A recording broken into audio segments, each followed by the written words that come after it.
네, 우리 수원 지역 학생 여러분들 반갑습니다. 저녁이라 그런지 제가 좀 목이 잠겼어요. 조금이 날씨가 너무 쌀쌀해 그런 건지도 모르겠는데요.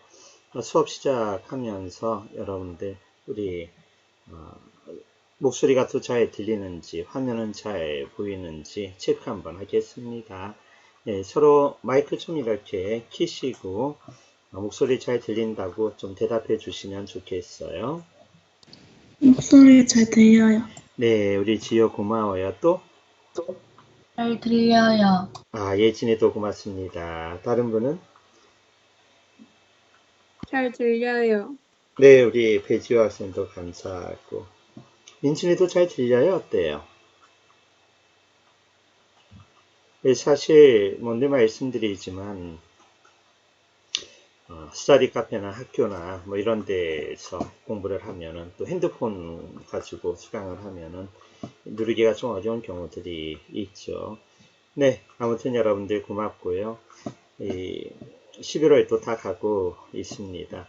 문화, 건축, 예술, 음악, 사상을 통해 바라본 한국 근현대사 함께 또 오늘 우리 6번째 시간 진행해 보겠습니다. 사실 이 첫 번째 수업은 구한말 우리 정치하고 경제에 관해 살펴보면서 이 수업에 대한 개략적인 안내를 했었죠. 그리고 시간관념이라던가 역사가의 눈이라던가 수능 한국사에서 근현대사가 차지하는 비중, 또 한국사 능력시험에 대한 개괄적인 안내 이런 것들을 했었습니다. 아무래도 학교보다는 한국사 2시간 연달아 하니까 조금 더 많은 내용을 얘기할 수 있는 것 같고요. 또 근현대사만 가지고 8번이면 토탈 17시간 과정인데요. 상당히 학교에서 다루지 않는 부분들을 우리가 말할 수 있는 것 같습니다. 시간관념 중요하다고 얘기했죠. 모두가 다 옛날 역사 사극이다라고 생각하면 답이 없죠. 예를 들면 여러분들도 웹툰 같은 거 볼 때 말이에요. 혹시 뭐 무협지나 이렇게 약간은 역사성이 있는 것 같은 옛날을 주제로 한 그런 무협지를 보신 분이 있는지 모르겠습니다. 저는 그런 걸 볼 때 재밌기도 한데 한편 굉장히 좀 안타까워요. 어떤 웹툰이건 웬만한 것들은 다 그냥 막연하게 옛날 얘기예요. 이게 뭐 도무지 옛날이라도 100년 전인지 200년 전인지 500년 전인지 800년 전인지 구별이 안 되는 웹툰들이 많고요. 역사 사극도 그런 경우들이 많이 있죠. 네, 그러나 우리가 공부하는 사람들이니까 그런 시간관념을 가지고 역사를 바라볼 수 있기를 원합니다. 예전은 그 구한말 문학을 가지고 얘기 드렸는데, 예, 뭐 운영궁의 봄. 이거는 1932년 김동인이 1963년에 흥선 대원군을 바라보면서 쓴 역사 소설이죠. 분명히 역사적 내용을 바탕으로 한 것이나 허구적 내용도 제법 들어가 있기 때문에 이걸 역사서라고 보지는 않고 우리 역사 소설 이렇게 얘기합니다. 흥선 대원군이 나타나던 1863년과 김동인이 소설을 쓴 1932년 사이는 대략 뭐 70년 차이가 나고요. 또 김동인 이후로 우리는 한 90년 차이 나는 시간을 통해 소설을 보고 있습니다. 그런 걸 우리가 염두에 두면서 읽어야 합니다. 사실 100년 전 소설이 지금 읽어도 너무나 우리에게 감동을 준다면 그건 대단한 걸작이죠. 고전들 중에 의외로 그런 것들이 있어요. 뭐 예를 들면 셰익스피어의 뭐 희극이라던가 말이에요. 자, 우리도 좀 그런 작가들이 많이 나오길 기대합니다. 신소설은 현대 소설은 아니지만 기존의 그 한문 소설하고는 많은 차이가 나는 거죠. 네. 그러나 현대성을 완전히 띈다고 보기는 어렵고요. 구한말의 건축 등의 경복궁 중건, 덕수궁 석조전, 네, 신실병원 살펴보았죠. 덕수궁 석조전은 대한제국의 정식 궁궐이었는데요. 집무실이었죠. 그런데 우리는 뭐 이거 말고 또 덕수궁 외곽에 있는 부속 건물 중명전에서 일사조약이 체결이 된다던가 뭐 그런 얘기도 함께 해 보았었습니다. 네, 한편 신식병원, 세브란스 병원 같은 뭐 성격이라고 해야 될까요? 그리고 구한말의 사상에 대한 이야기도 같이 해보았죠. 동학 개화 사상. 사실 그 같은 시대를 살아가지만 생각이 많이 다를 수 있습니다. 동학에 가담했던 사람들하고 개화를 주장했던 사람들 또는 뭐 위정척사를 주장하면서 외세에 맞서 싸우자라고 얘기했던 사람들은 서로가 약간 겹치는 부분도 있지만 많이 다르죠. 예를 들면 위정척사는 개혁을 거부합니다. 그리고 외세하고 싸우자는 거예요. 동학은 개혁을 하자면서 외세하고 싸우자는 거예요. 개화 사상은 개화도 하고 외세를 받아들여야 된다는 거죠. 셋이 달라요. 이렇게 망탈릴 때 그 시대를 살아도 사람마다 다릅니다. 당연히 그 시대에 사는 사람들이 공유하고 있는 뭔가가 있죠. 그러나 또 차이 나는 것도 사람마다 다릅니다. 그러니까 여러분들도 친구들하고 이야기하면 아마 여러분들하고 생각이 많이 다른 경우도 있을 거예요. 집에서 엄마 아빠하고 얘기해 봐도 생각이 많이 다른 경우도 있겠고요. 이게 달라요. 저도 자녀를 이렇게 둘을 낳아서 길러보니까 아들이 둘인데 저 같은 경우는 6살 터울이라 나이 터울은 좀 납니다. 그런데 달라요. 성격이나 행동 방식이나 사고 방식이 많이 다릅니다. 그래도 우리는 같은 21세기를 살아가니까 뭔가 뭐 겹치는 어떤 공유되는 생각들이 있죠. 그게 이제 우리 망탈릴 때가 되는 건데요. 3주차는 일제시대의 정치하고 경제를 살펴보았어요. 그래서 일제강점기, 뭐 1910년대, 예를 들면 헌병경찰 통치, 무단 통치 시기, 20년대 보통경찰, 문화통치 시기, 30년대, 40년대 민족말살 통치. 그러나 그 3, 40년대는 또 다르죠. 40년대는 2차 세계대전이 마구 진행되는 때라 30년대보다 훨씬 무거운 시대 분위기였습니다. 일제 스타일도 훨씬 더 심했고요. 이런 가운데 일제가 뭐 정치 경제적으로 우리를 어떻게 괴롭혔는지 뭐 토지조사 사업이라던가 20년대에 산미증산운동, 30년대 병참기지화 정책 이런 것들 살펴보고 거기에 대한 우리 민족의 저항도 살펴보았죠. 의열단에 관한 이야기도 하고요. 한인애국단 얘기도 했습니다. 지금뿐 아니라 일제 때도 그랬습니다. 독립운동하는 분들, 적극적으로 친일을 하는 사람들, 적당히 일본 욕도 하고 적당히 일제 협조도 하고 살았던 평범한 사람들에 대한 걸 살펴보았습니다. 사실 우리가 친일파 너무 쉽게 욕합니다. 뭐 욕먹어 싸요. 더 재산도 물수당하고 그래야겠죠. 하지만 과연 우리가 다시 태어난다면 친일하지 않을 자신이 있는가? 이거는 좀 다른 이야기인 것 같습니다. 한번 나 자신이 스스로 가슴에 손을 얹고 고민해 봐야 할 부분도 있을 거예요.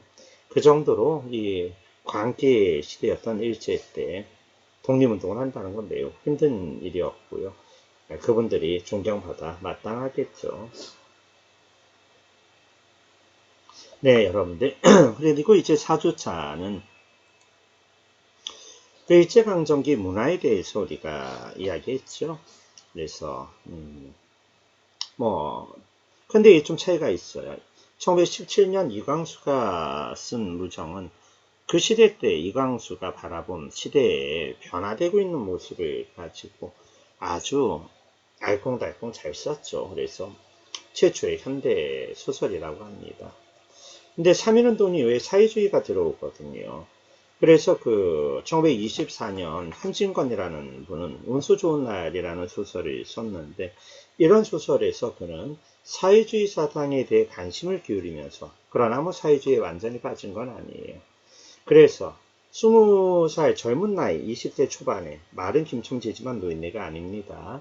왜냐하면 아내라고 나오는 여자분이 워낙에 젊은 여자죠. 애가 갓난애기인데, 그 당시에 뭐 갓난아기 20대 초반대 낳는 거거든요. 빠르면 10대 후반이고요.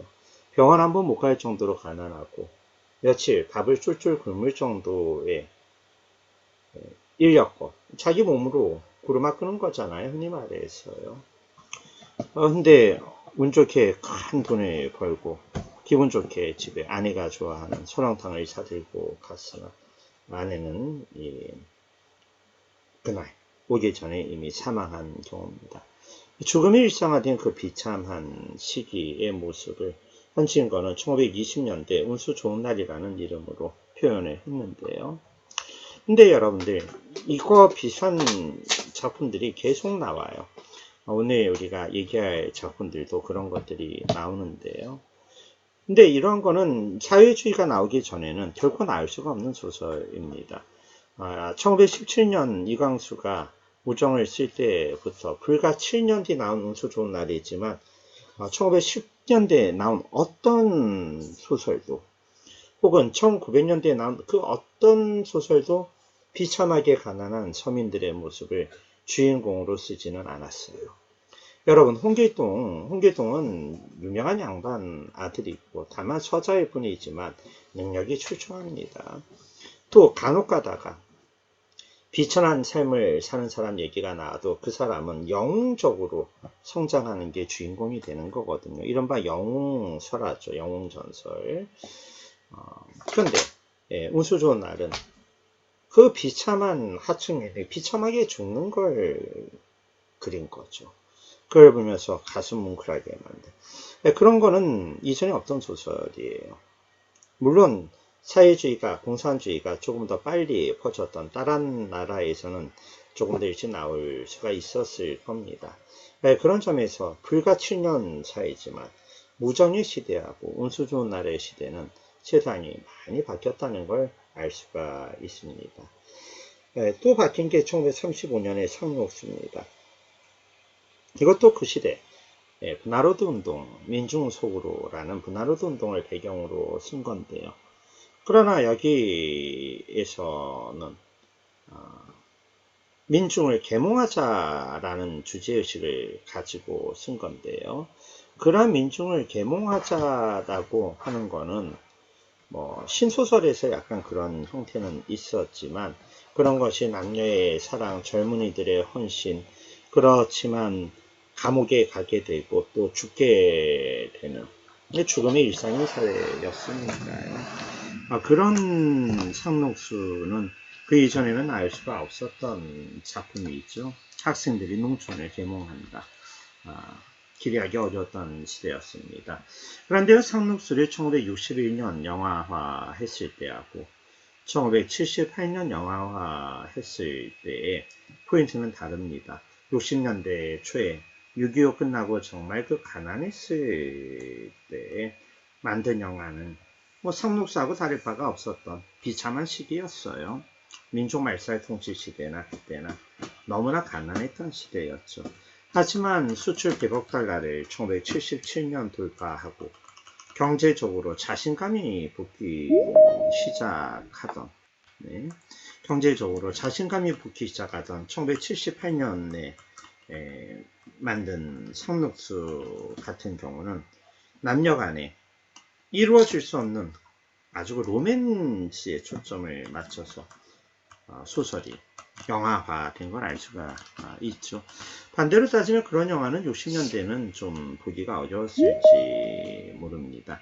60년대 때 사랑에 초점이 맞춰진다 하더라도 그 사랑은 성공한 사람들의 사랑이라던가 뭐 이런 면에 좀 초점이 있었거든요. 또는 6.25 전쟁을 바탕으로 사랑이 그려진다던가 그런 측면이 있었거든요.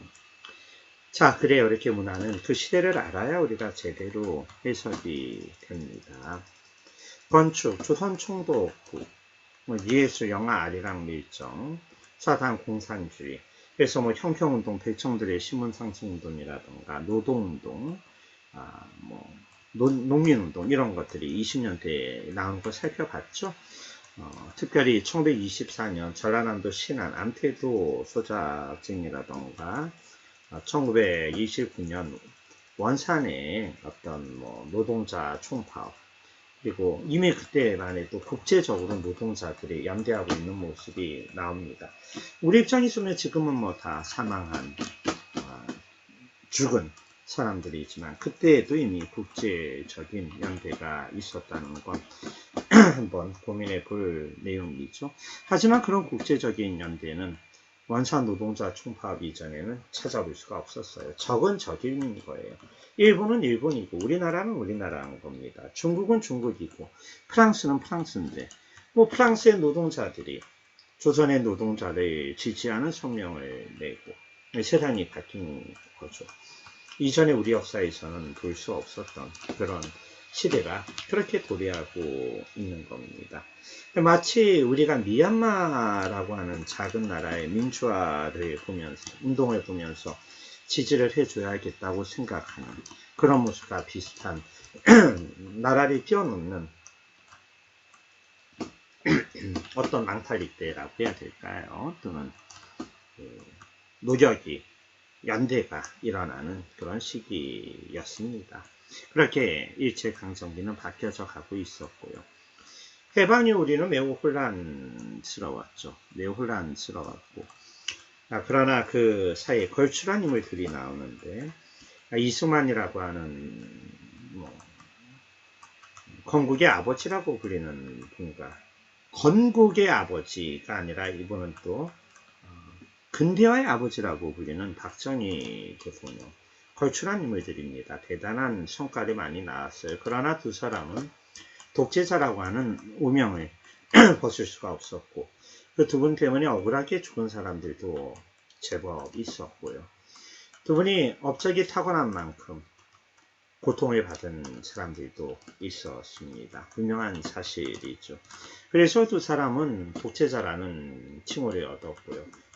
비슷한 말놀이를 보여줬습니다. 4.19 이후로 이승만 대통령은 대통령에서 물러났고 79년 부마 항쟁으로 박정희 대통령은 자기가 아끼는 부하가 쏜 총에 맞아서 죽게 되는 안타까운 일이 있었습니다.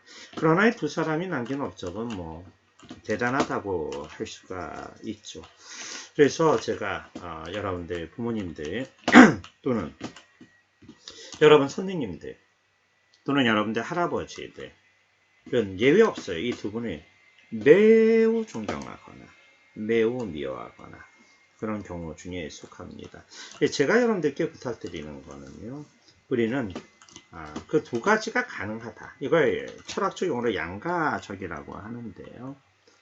세상은 착한 사람과 나쁜 사람만으로 구별하기가 어렵습니다. 어떤 면에서 착한 사람이 어떤 면에서 나쁜 사람일 수 있어요. 역사의 평가를 당연히 받아야겠지만 그 두 분은 업적도 대단했고 그만큼 그림자도 많았다. 이걸 여러분들이 꼭 기억해 주시고 그 내용을 좀 더 깊이 연구하면서 여러분들이 정치적인 어떤 판단을 가지면 좋을 것 같아요. 당연히 그 시기 민중들 마찬가지입니다. 그 두 분을 적극 지지하는 사람과 거기에 맞서서 저항하는 사람들이 있었습니다. 이 시기는 고도 성장기였습니다. 믿어지지 않지만 전 세계에서 제일 가난했던 나라입니다. 6.25 전쟁 때 우리를 지원하러 온 필리핀, 우리를 지원하러 온 아프리카의 에티오피아, 또 우리를 지원하러 온 중남미의 베네수엘라 같은 나라들이 우리 눈에는 너무나 잘 사는 나라로 보이는 겁니다. 지금 아마 여러분들은 그런 나라를 우리하고 비슷하다고 전혀 생각하지 않을 겁니다. 그러나 그 6.25 때만 해도 이 나라들은 넘사벽이에요. 우리가 결코 근접할 수 없는 정도의 잘 사는 나라들이었습니다. 다르게 말하면 전 세계에서 제일 가난한 나라가 이 나라였어요. 예, 잿더미가 대신에 오죽하겠어요. 2차 세계대전 전체에 쏟아진 폭탄보다 3년 동안 6.25 전쟁에서 이 땅에 쏟아진 폭탄이 더 많았다고 하니 말 다 한 거 아니겠어요? 그 가난한 나라를 30년도 안 되는 사이에 전 세계가 감탄할 정도의 발전을 이루어냈습니다. 그 부분에서는 또 민주주의를 지켜냈고요. 유엔의 지원을 끌어냈고요. 잿더미 속에서 다시 시작했고요. 그 부분은 이승만, 박정희 두 사람의 대단한 업적인 걸 결코 부정할 수가 없지만 그러나 명백한 어두움이 있었고 죽음이 일상화되어 있었던 시대였습니다. 네, 그런 것들 지난번에 한번 얘기해 보았었죠. 그런데 오늘이 이제 여러분들 학습할 내용인데요. 이제는 그 문화라는 부분, 문학, 건축, 예술, 사상 이런 거 가지고 오늘 우리가 한번 살펴볼 겁니다. 오바이탄, 광장, 무진갱 이거는 뭐 시간이 될지 제가 얘기할 아무튼 박인환, 김지하 이런 분들 얘기 좀 해보고요. 건축, 예술의 이중섭, 박수근 그리고 한국학이라고 하는 우리 것에 대한 자부심 그거를 소중하게 생각해야겠다는 생각이 이미 1960년대부터 나타나게 되는데요. 그거 한번 우리가 얘기 좀 해보고요. 그리고 시대 정신, 그 시대. 같은 시대였지만 생각은 전혀 다른 사람들이 살고 있었습니다. 그러나 공통점은 있었어요. 6.25 전쟁에서는 이 나라를, 민주화가 아니라 자유주의를 지켜야겠다는 망탈리티가 있었고요. 박정희 대통령 때는 어찌되었건 박정희 대통령이 제시한 표지만 근대화를 이뤄내야 되겠다. 민족 중흥을 이뤄내야 되겠다. 우리가 잘 살 수 있다. 하면 된다. 이런 것들이 저간에 깔려있는 기본적인 망탈리티입니다. 물론 거기에 대해 동의하지 않는 사람도 있었고요. 그런 정권을 매우 욕하고 목숨 걸고 싸우는 사람들도 있었죠. 뭐 배우셨던 전태열사 같은 분도 그런 분 중에 한 분이었습니다. 네, 그래서 그걸 여러분들이 좀 이해해 주시고요. 오늘 그 소설 광장에 관한 이야기부터 한번 해보죠. 여러분 그 광장은요. 최인훈이라고 하는 작가가 1961년에 발표한 건데 이 최인훈이라는 작가는 해방 이후 우리 문학계에서 상당히 중요한 위치를 차지합니다. 뭐 물론 황순원이라고 하는 분, 김동리라고 하는 분 이런 분들이 제자들이 거느리고 뭐 사실상 거대한 세력을 이룰 정도로 대단한 업적을 남겼어요. 최인훈 작가는 뭐 그런 정도까지는 아니지만 광장 말고도 뭐 구운몽이라던가 뭐 여러 가지 그래도 상당히 좋은 소설들이 많이 남긴 분인데요. 근데 4.19 혁명이 1960년에 일어나는데 그 5.16 군사 정변이 일어나는 61년 광장이라고 하는 소설이 발표가 됩니다. 아마 이 소설은 이승만 대통령 때였다면 4.19 혁명 이전이었다면 발표되기 어려웠을지 몰라요. 박정희 대통령 때도 이 소설은 약간은 좀 입에 내기가 좀 불편한 부분이 있죠. 왜냐하면 이승만, 박정희 두 분은 북한에 맞서서 목숨 걸고 싸웠던 분들이거든요. 자, 그런데 이 광장은 이 10년 전 6.25 전쟁 전후한 시기를 소설로 다루고 있습니다. 10년 좀 지난 시점에서 6.25 전쟁을 바라보고 왜 이런 일이 일어났는지를 그때의 지식인의 눈으로 고민하는 거죠. 여기서 주인공 이명주는 아버지가 빨갱입니다. 그 당시 우리 지난 역사에서 아버지가 빨갱이 혹은 아버지가 북한으로 월북을 한 경우 그 아들은 공무원이 될 수가 없었어요. 신원조에서 걸리거든요. 경찰, 군인은 더 될 수가 없고요. 그러니 이 이명주는 아무 죄도 없지만 아버지가 북한을 지지하는 빨갱이면 경찰서 왔다 갔다 해야 되는 거예요. 말은 자유주의 국가인데 자유가 없는 거죠. 그래서 그에게는 대한민국은 광장이 죽어버린 겁니다. 우리 광화문 광장에서 박근혜 대통령 탄핵 시위를 했죠. 광장은 또 아고라라고 하잖아요. 그리스어로. 왜 아고라? 그리스에서 민주주의가 싹트게 되고 누구나 자유롭게 얘기하는 공간인데 우리나라는 그 당시 제 눈이 보기에 특히 이승만 대통령 시기는 광장이 죽어버린 누구나 입 다물고 있어야 되는 왜 남북분단의 상황에서 이게 이명주는 도저히 대한민국에 살 수가 없다고 생각한 거죠. 하지만 아버지가 속한 북한을 생각한다고 해봐야 뭐 김일성 만세나 부르고 이거 뭐 공산주의 만세, 스탈린 만세나 불러야 되는 끝없이 복창만 강요하는 거니까 거기라고 광장이 있는 게 아니에요. 광장에 모여서 다 같이 한 5만 명, 10만 명 모여서 김일성 만세 외치는 겁니다. 그렇기 때문에 그는 남한도 북한도 그 어디에도 속할 수 없다는 생각을 하게 되고 이념으로부터 자유로운 중립국 멀리 떨어져 있는 나라가 좋겠죠. 인도로. 왜 인도일까요? 중국은 공산주의 국가 갈 수가 없고 미국은 자유주의 국가지만 뭐 싫고 일본은 더 싫고 왜 뭐 인도. 그렇지만 이 사람은 자살을 택하게 됩니다. 그래서 이념적인 갈등 속에서 뭐 꼭 목숨을 끊어야 자살은 아니에요. 영적으로 죽는 사람도 있고 뭐 지적으로 죽는 사람도 있는 거죠. 그러나 여러분들은 이 소설을 결단코 완벽히 이해할 수는 없어요. 왜냐? 여러분들은 1921년 우리 뭐 광화문 광장에서 촛불 집회를 통해 대통령을 탄핵해내고 그 사람 지금 그분 감옥에 가 있지 않습니까? 그 이전으로 가도 이명박 대통령이라는 분도 감옥에 가 있고 그 이전에 또 여러 가지 우리가 뵐 텐데 참 우리 뭐 혁명도 많고 민주화도 많았습니다. 이거를 겪고 지금 전 세계가 인정하는 선진국이자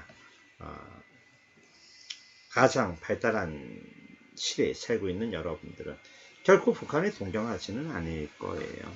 그렇다고 해서 뭐 중국을 크게 무서워하지 않을지도 모르고 아마 여러분들은 일본도 약간은 우습게 보일지 모릅니다.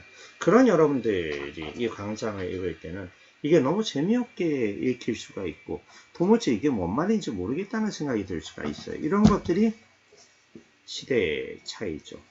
여러분들이 망탈릴 때가 다른 거예요. 사고 구조가 다른 거고요. 그래서 여러분들이 어떤 작품을 읽을 때는 이런 걸 알고 그 시대에 접근을 해야 합니다. 그게 아니면 그냥 읽으라고 할 수 있는 건데 뭐 나는 재밌다. 넌 재밌냐? 나는 별론데 이건 도대체 뭐냐? 몇십만 충만하고 강장을 죽어버렸다는 건 너 무슨 말인지 알겠니? 몰라. 작가가 왜 이렇게 헛소리만 해. 이런 식의 대화만 오고 가게 되는 거거든요. 그래서 여러분들이 국어 문학 시간에 다시 한번 말합니다. 그거 좀 공부를 해야 돼요. 그러나 수업 때 그냥 아무 생각 없이 가서 진도 나가기 바쁜 국어 선생님 뭐 잘하시는 분이지만 설명만 듣고 있다던가 존다던가 혹은 뭐 참고서 펴놓고 문제만 풀려고 하고 지문 대충 읽어서 뭐 수능 국어 영역을 또 전국 모의고사를 만점을 받고 싶다던가 이거 무리한 생각이에요. 공부라는 건 정직한 거거든요. 그래서 제가 말씀드린 이런 부분들을 잘 이해하면서 하나하나씩 독해에 들어가야 합니다. 그래도 그 독해는 여러분들한테 소중한 거지 작가가 생각한 거는 좀 다를 수가 있어요. 그래서 어떤 사람은 국어 과목이 정답이 왜 1번이 아니고 3번이냐 이거 잘못 출제한 거 아니냐 이런 생각을 하기가 쉽습니다. 하지만 그 출제자들은 이런 걸 충분히 고민하려고 하고 내려고 해요.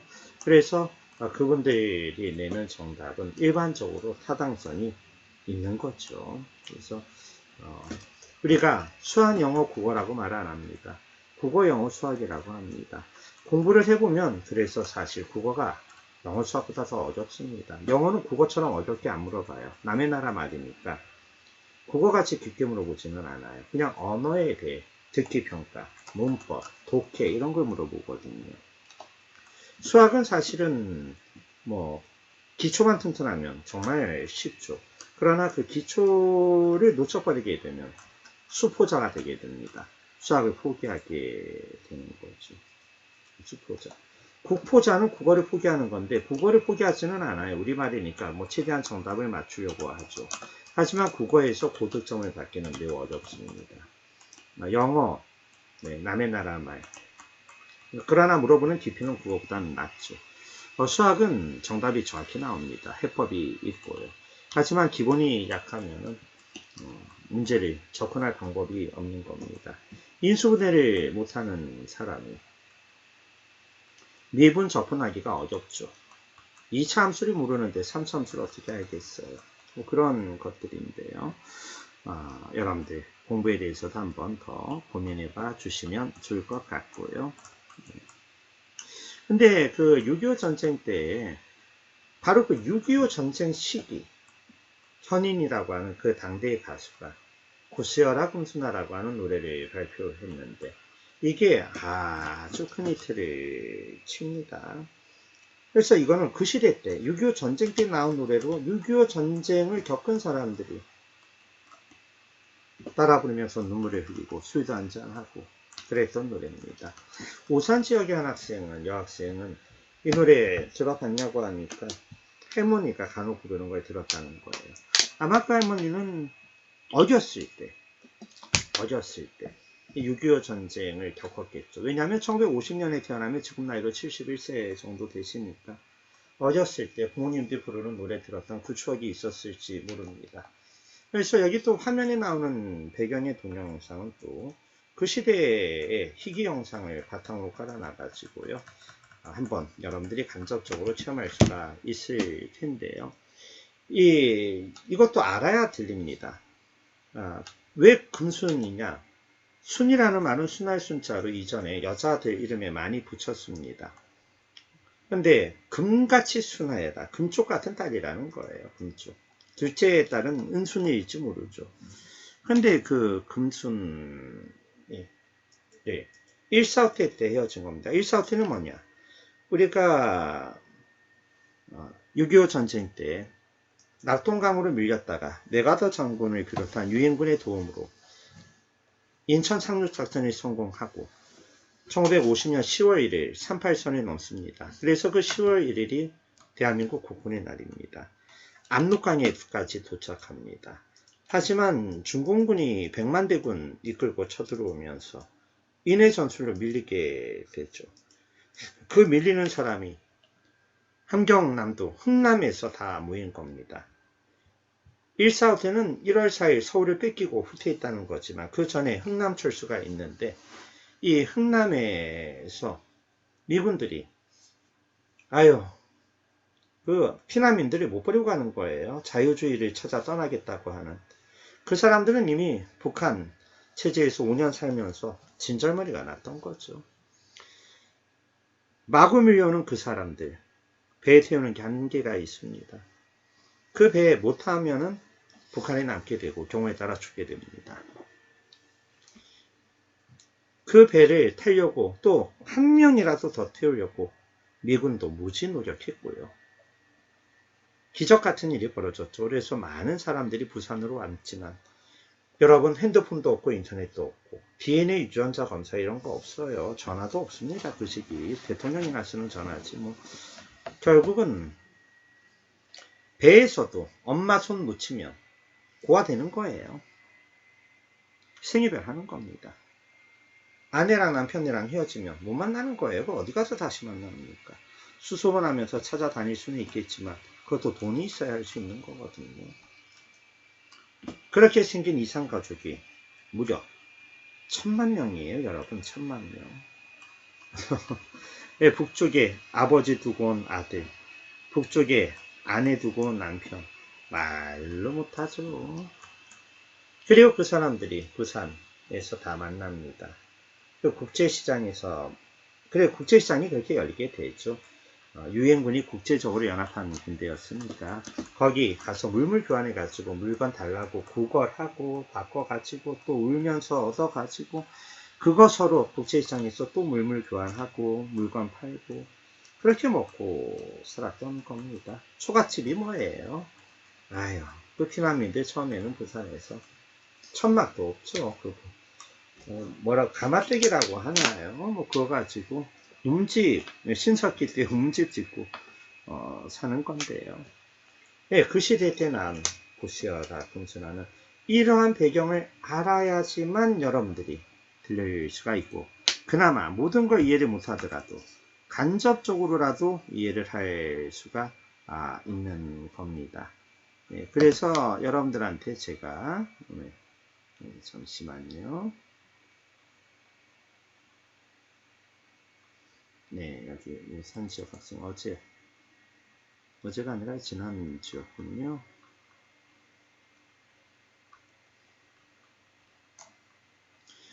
네, 우산지 학생들한테도 한번 올려드렸는데요. 네.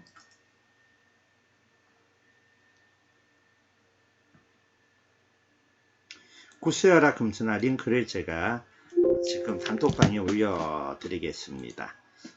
한번 여러분들이 보시고 저하고 소감을 나누죠. 네, 저작권 때문에 제가 여기서 직접 치기는 좀 어려운 상황이 됐고요. 지금 한번 다 보시고 저랑 같이 소감을 나눠보죠. 다 본 다음은 봤다고 얘기 좀 해주세요. 네.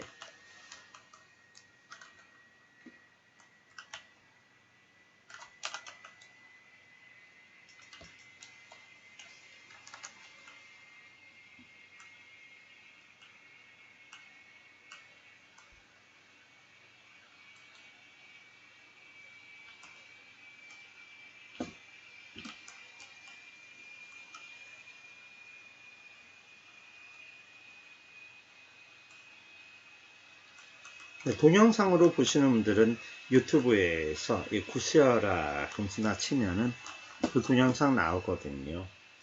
네, 그거를 좀 들으시고 이 수업을 다시 들으시면 될 겁니다.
어떻게 다 보셨어요? 다 보셨으면 여러분들 다 봤다고 좀 얘기해 주시면 좋겠습니다.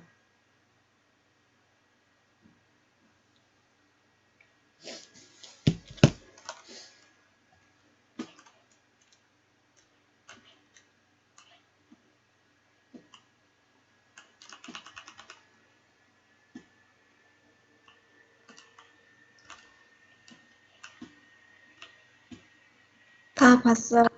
아유, 다 봤어요. 네. 우리 지효는 이 음악 들어봤어요? 안 들어봤어요. 오늘 처음 들어봤군요. 어떤 소감이 좀 들었어요? 어떤 느낌이 들었어요? 이 노래 들으면서. 뭔가 과거 느낌, 과거를 뭔가 그 과거의 뭔가 실제 상황을 뭔가 잘 느낄 수 있었어요. 그죠? 우리 입장에서는 과거의 그 슬픔을 느끼게 되고.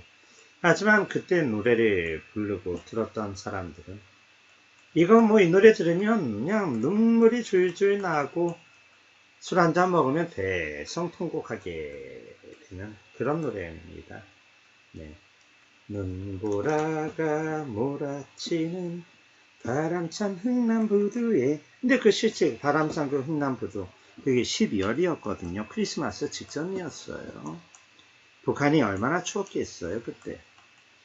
그때 자유를 찾아 남아하면서 그러나 못 만나게 된 사람들 누구는 배를 못 하거든요. 탄 사람이고 살아생전에 다시 못 봅니다. 뱃속에서 아들을 잃어버리고 못 찾아요. 사람이 너무 많이 탔거든요. 생이별을 하는 거죠. 그리고 난생 들어만 봤지 보도 듣도 못한 부산에 내려서 살아갈 길을 생각하니 얼마나 막막하겠어요. 오늘 여러분들이 누군가 KTX 태워서 부산역에 내어다 주면 여러분 주머니에 1원 하나 없다 칩시다. 여러분 어떻게 살겠어요? 그때는 더 했거든요. 네, 바로 그 장면이죠. 그런데요, 우리 구시아라 금수나 그 사람들이 모여 살았던 국제시장 이거는 그때 만들어진 영화는 아니에요. 국제시장은 아까 말한 흥남철수 이후에 만들어진 건데 그런데 이 국제시장은 이 영화는 2014년 그러니 흥남철수로부터는 뭐 60년 이상이 흘러서 만들어진 영화인데 하지만 나타나는 배경을 보면은 6.25 때는 아닙니다. 왜냐하면 그 왼쪽 건물만 봐도 6.25 때 이렇게 멀쩡한 건물 보기 힘들고요. 표정도 매우 밝죠. 더군다나 그 오른쪽에 포스터를 보면은 이 텔레비전이 있는데 텔레비전은 50년대, 60년대는 없었습니다. 그때는 라디오라도 하나 갖고 있으면 대단한 재산입니다. 예, 재산 목록 1호가 라디오예요. 여러분들은 라디오 아마 없을 거예요. 핸드폰으로 앱 다운받아 듣거나. 아마 라디오라는 걸 보도 듣도 못했을 겁니다. 아빠 차나 타야 라디오 듣거나. 그럴지 몰라요.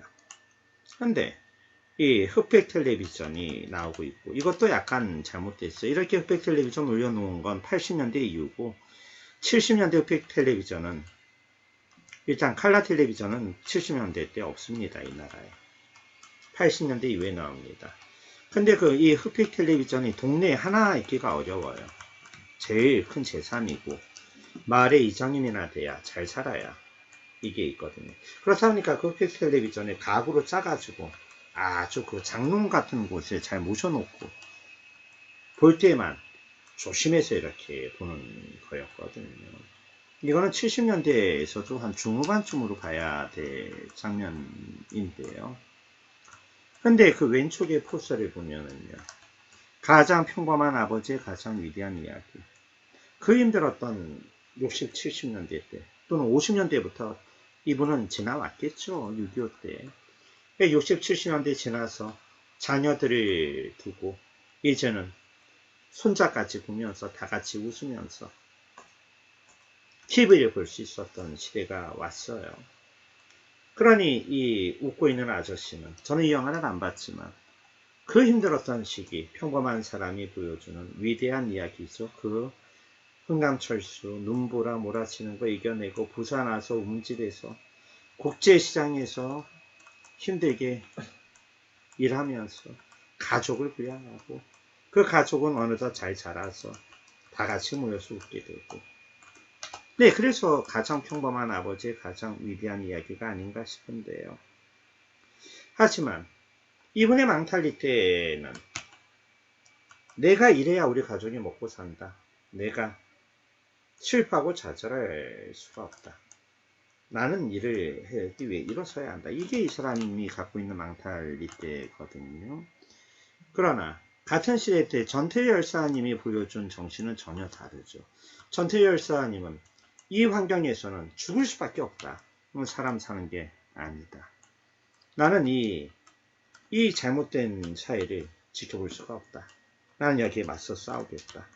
그게 벽에 부딪히자 내가 죽음으로써라도 항거를 하겠고 그걸 가지고 이 나라의 경종을 울려서 나 같은 사람이 다시 나오지 않도록 하겠다. 두 분 다 숭고해요. 두 분 다 숭고하게 살았습니다. 그러나 한쪽은 철저하게 열심히 사는 쪽에서 그러한 노력을 찾은 거고 한쪽은 철저하게 정권의 그림자를 비난하고 이거를 시스템을 사회 구조 자체를 바꾸어야 된다는 데 주목하게 된다. 여기서 우리는 사회의 유명한 테마를 만나게 됩니다. 자유주의적인 가치관을 두고 세상을 바꿔오는 사람들의 이야기와 사회 구조 자체를 바꿔야만 한다고 생각하는 이른바 공산주의적인 가치관을 가진 사람들, 사회주의적인 가치관을 가진 사람들을 만나게 되죠. 당연히 우리 사회는 그 두 가지가 적당히 섞여 있도록 헌법도 만들고 유도합니다. 그러나 그게 극단적이었던 시대가 50년대, 60년대였습니다. 70년대까지. 왜 우리는 6.25 전쟁까지 겪어냈던 겁니까요? 이 부분에 대해서 혹시 예진이 잘 듣고 있어요? 우리 예진이 말 좀 할 수 있을까요? 네. 예진이는 어떻게 생각하세요? 제가 말한 것 중에 어느 쪽을 예진이 같으면 굳이 택한다면 전태일 열사가 보여주는 위대한 삶이에요. 이 국제시장 영화에서 지금 나오고 있는 이분의 위대한 삶이에요. 어떠세요? 근데 약간 더 위대한 걸 생각하면 이렇게 평범하게 사는 것보다는 그런 뭔가 실제로 약간 그런 실천적인 활동을 하는 게 더 위대하다고 생각하긴 하는데 근데 저는 그렇게는 못했을 것 같아요. 그냥 당장 앞에 있는 것부터 열심히 살지 않았을까 싶어요. 아, 그래요. 예진이 같은 경우는 바로 이 국제시장에 나오는 평범한 아버지가 평범하게 열심히 살면서 보여주는 위대한 삶을 사는 거죠. 전태일 열사는 목숨을 걸고 여기에 저항을 했던 거고 실은 양쪽 다 위대해요. 그 시대에 그렇게 힘들게 살아온 분들이 있죠. 우리가 한번 좀 여러 가지 생각해 볼 수가 있는 장면이 아닌가 싶은데요. 네, 다음에 시간 있을 때 한번 이 영화 보세요. 이거 풀스토리를 유튜브에서 볼 수 있게 오픈이 되어 있거든요. 보셔도 되고 공부하느라 또 대학 가시느라 바쁘면 지금이 여러분들 고3 딱 지금 끝나면 수능 시험도 끝나고 수시 면접이나 기다리던지 아니면 정시 지원 어디다 할 건지 또는 뭐 이미 결과가 나온 경우도 있고 그래요. 뭐 요때 되면 남는 게 시간이니까 그럴 때 선생님이 말한 그래 뭐 세계문화유산 조선왕릉도 좀 찾아가 보자, 강화문도 가보자, 궁궐도 가보자, 그래 국제시장 영화도 한번 전태일 영화하고 비교해 보자, 뭐 그런 것 좀 한번 해보시면 좋을 것 같습니다. 네, 언제나 여러분들 응원하고요. 자, 이 영화 국제시장 뭐 OST도 올라가 있고 그래요. 한번 여러분들이 보는 유튜브 통해서 살펴보시면 좋을 것 같고요. 제가 뭐 우선 학생들에게는 아마도 구스야라 금수나 다음에는 그죠? 네, 다른 걸 제가 했는데 시간 계산 요건 여러분들이 찾아보시는 걸로 하고요. 이 소설 오발탄이 그 다음에 우리가 다룰 얘기인데요. 이 소설 오발탄은 마치 1924년 우리가 알고 있는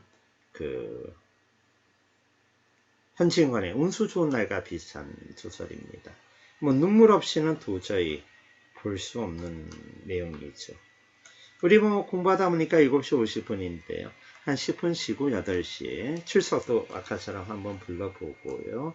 또 더 재밌는 얘기 한번 나눠볼게요. 기대하셔도 오늘 좋은 날이에요. 자, 여러분 잠시 뒤에 뵙겠습니다.